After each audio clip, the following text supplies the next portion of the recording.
Halo guys, kali ini masih di serial jawabin komentar atau pertanyaan dan juga curhat dari Sobat Finansialku. Kali ini aku mau jawabin semua soal investasi. Seperti apa? Yuk langsung aja kita lihat.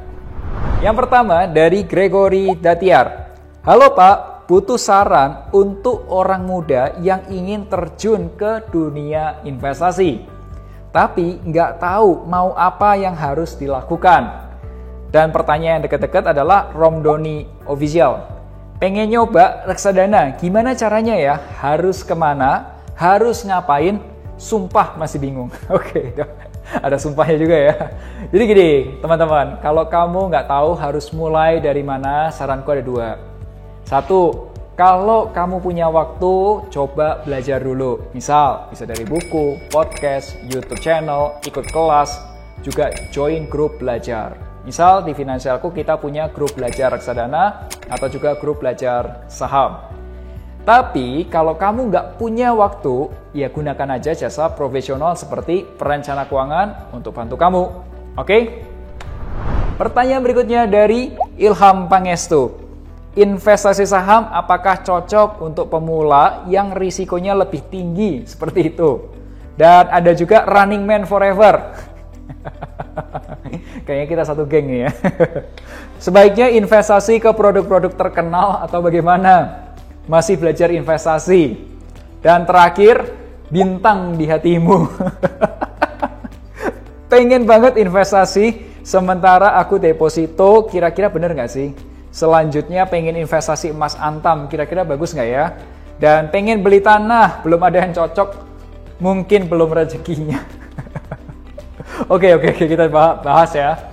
Teman-teman, biasanya kalau ada pertanyaan seperti ini, menurut pengalamanku, handle ribuan klien, baik itu online ataupun offline, biasanya orang-orang ini belum pernah berinvestasi sama sekali, dan nggak ngerti dari mana mulainya.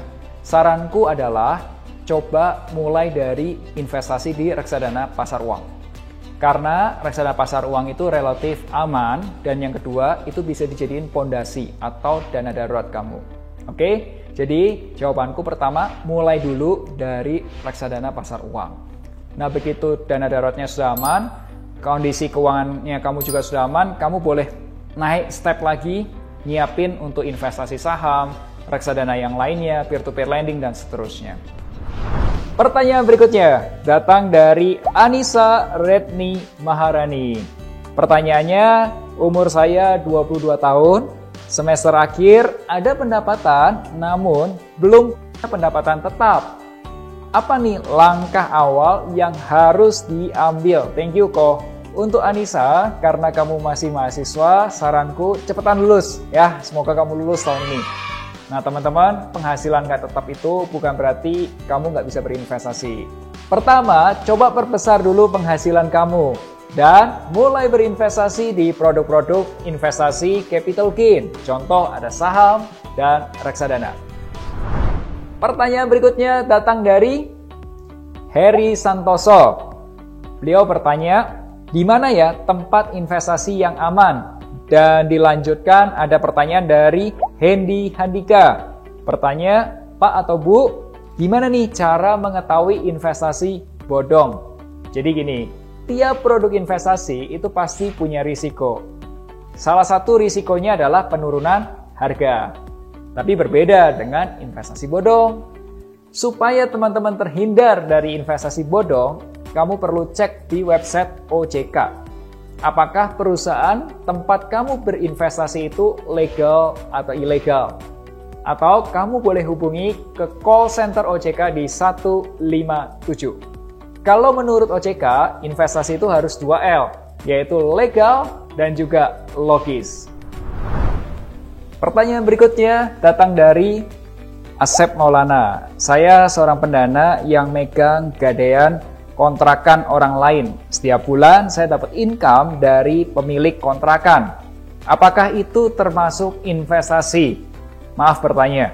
Dan yang kedua, Isri Indah Wanti. Membeli sawah apakah juga bentuk investasi? Kita jawab pertanyaannya. Jadi teman-teman, investasi itu ada dua jenis.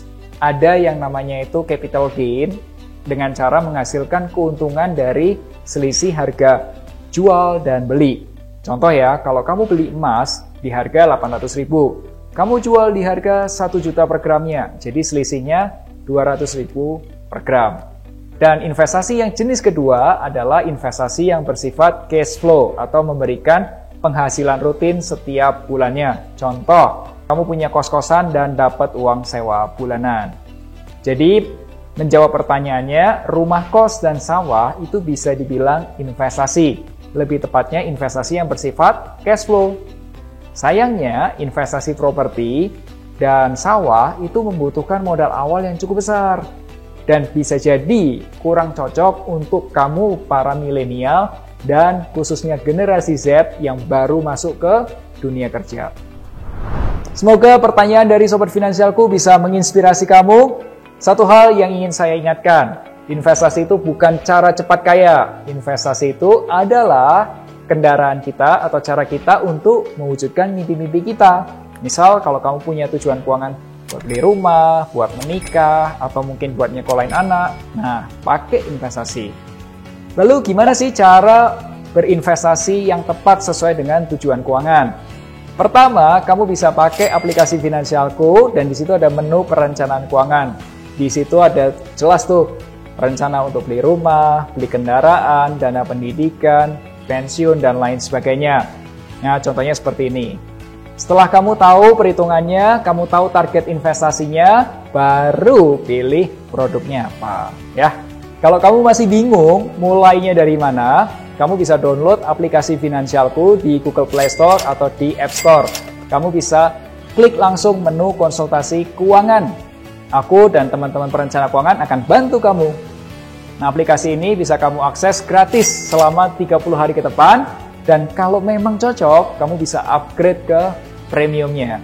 Premiumnya harganya berapa? Cuma 35.000 per bulan atau 1.200 perak per hari. 1.200 perak per hari bisa mengubah kamu, bisa membantu kamu mewujudkan tujuan keuangan. Why not? Sekian dari video ini. Melek Finansial, hari Rabu depan kita akan bicara mengenai strategi investasi. So, supaya kamu tetap update, langsung aja subscribe YouTube channel finansialku.com dan nyalakan notifikasinya. Akhir kata, make a plan and get your financial dreams come true.